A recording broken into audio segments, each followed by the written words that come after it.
Forrest and I were married about 15 and a half years ago, and we started by living in a little duplex, as many young married couples do. Hey, look, it's something to rent, cool. One day, while Forrest was out and about, he came across a really interesting property. On this property, which was a 2-acre square, was a schoolhouse. Not a red wooden schoolhouse, but a red brick schoolhouse that had 2 classrooms inside and was a long, narrow building with lots and lots of windows. Over the door, it said Nickerson, 1918. So, after doing a little research, we found that Nickerson had been built, in fact, in 1918 and opened in the fall of 1918. It ran as a school then until 1952. And after 1952, a church took over for a while and had services there.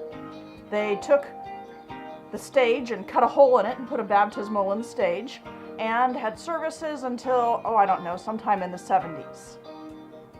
At some point after that, the then current owner built a box inside the western half of the building, and inside this box was a 1-bedroom apartment. When Forrest found the building, that's the state it was in. 1-bedroom apartment built in the western half, couple of broken windows, decrepit, and really, really bad orange shag carpet. We wound up buying the building and the property around it, and there was a whole lot of demolition and renovation that started at that point. Like most construction projects, you begin with a planning stage. So as we were demoing the existing problems in the building, we were also designing and getting a permit to complete renovation construction.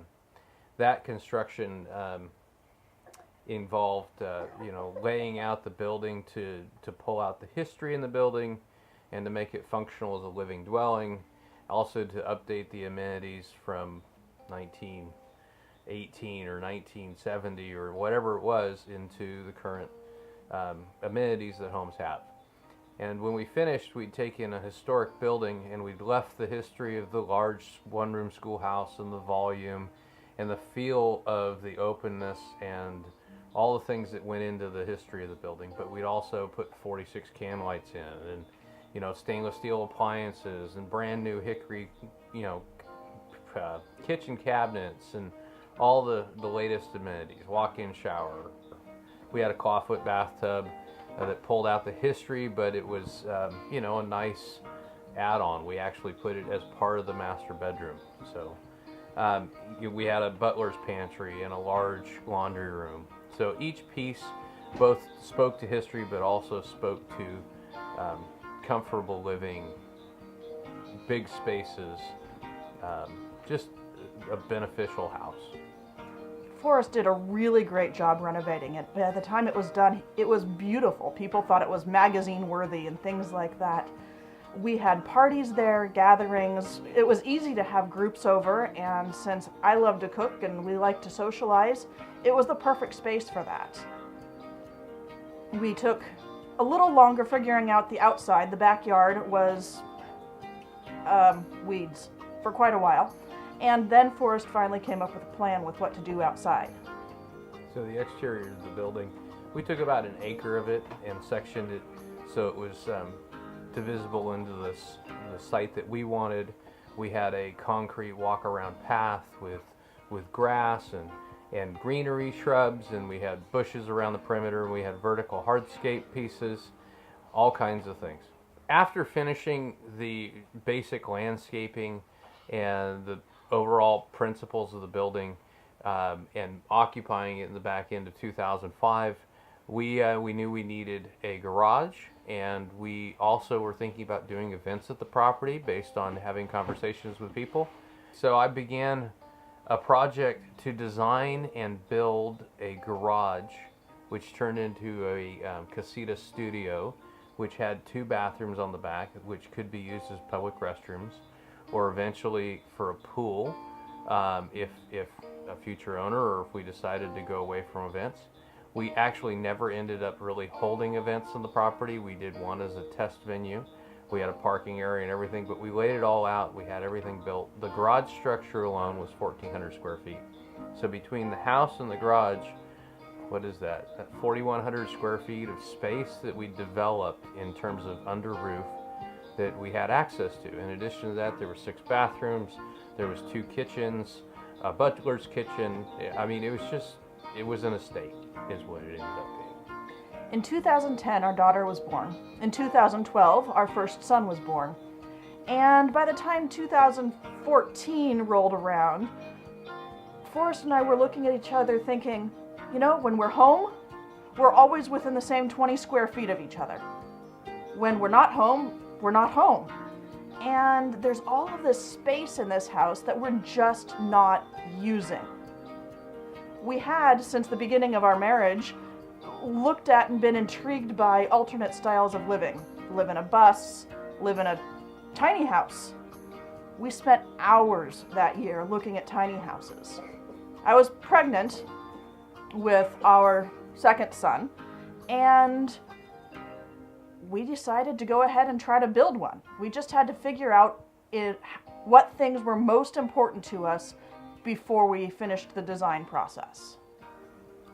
So when you think through what's important to you in your life, you find certain things. We found that we loved having people over.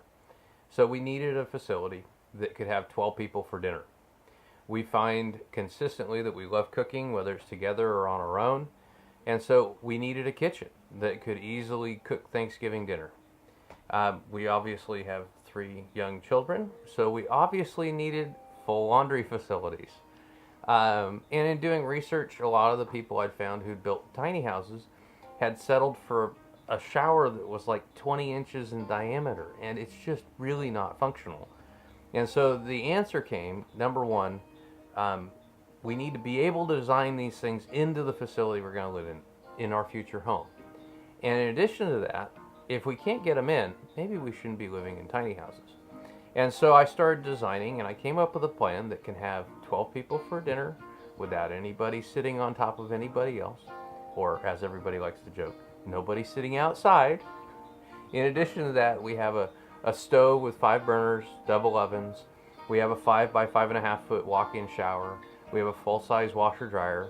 And, you know, the kitchen is bigger than most apartment kitchens. In fact, I think it's bigger than our first apartment kitchen that was twice the size of the house. I think it is bigger. We have a great time living in this house. We have been living here in our tiny home for almost 2 years now. It's showing a little bit of the wear, but you know, we've got 3 children, one of whom doesn't remember ever living anywhere other than this house. We live well in this house. We have people over, usually at least once a week anymore, sometimes more than that. We have had parties held inside in the cold or inside and out, depending on the weather.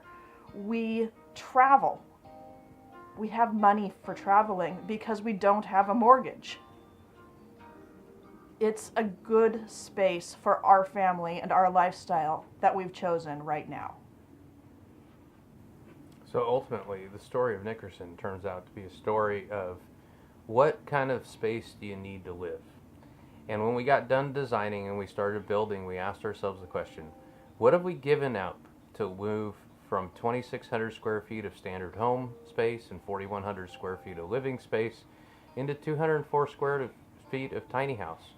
Okay, maybe it's 320 with the lofts, but it's still half the square footage of our original apartment that we moved into in 2002. When we were only the 2 of us, not the 5 of us. And what did we really give up? I think we gave up walking space and pacing space. We can do all the things it takes to live in this building, and we have. There's amazing things you can do in a tiny house. You don't have to compromise on quality of life, just on how much stuff that you carry around with you. On the website, we show you what plans we have to build. tinyhousetool.com. The concept being that we'd like you to take a tiny house and turn it into a tool to facilitate the rest of your life, rather something that generates a mortgage and puts you in bondage for 30 years of your life. We have a number of different plans if you want to look around, if you have questions, we have a survey you can fill out. Questions at tinyhousetool.com. Comes directly to my phone/computer, primarily phone, because that's the generation we're in. And, ask me a question. Get in contact with us. And then we need to find out the things that are cornerstones in your life so that we can incorporate them into a build for you. Thanks, and come check us out.